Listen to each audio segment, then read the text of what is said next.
welcome to my channel. I just poured down this black base paint on this 14 by 14 canvas today, and it is this Artist Loft paint, and I'll be doing an acrylic pour today. Maybe a Dutch pour, I don't know. And I got this new blow dryer right here, this Flower Power, no, just kidding, this Flower blow dryer. To see if I could do something a little bit different with the size of this attachment.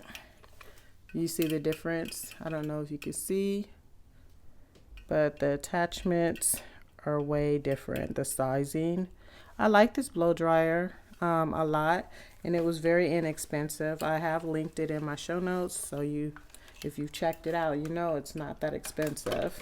It's a really good blow dryer. This one, on the other hand, is expensive, and they run out really quickly. Let me get this black paint off here.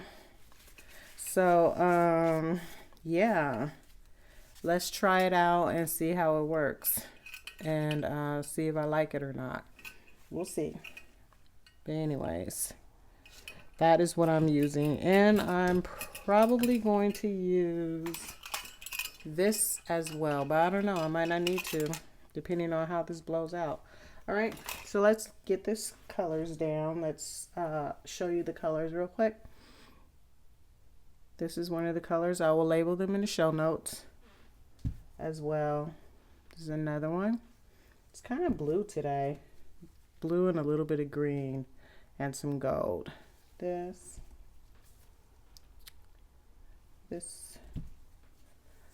I'm gonna put in some iridescent also, and all the colors are Artist Loft. This color right here is by US Art Supply, and I will list this. It comes in a pack of iridescent and pearl colors, so this is really nice.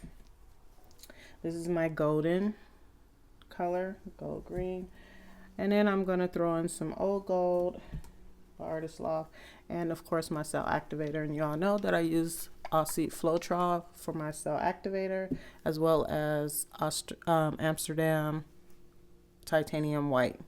All right, so I'm going to cue the music and get started on this pour. I don't want to, waste too much time, so let's get started with laying down these colors and blowing them out and see what happens. Okay? So, play that music.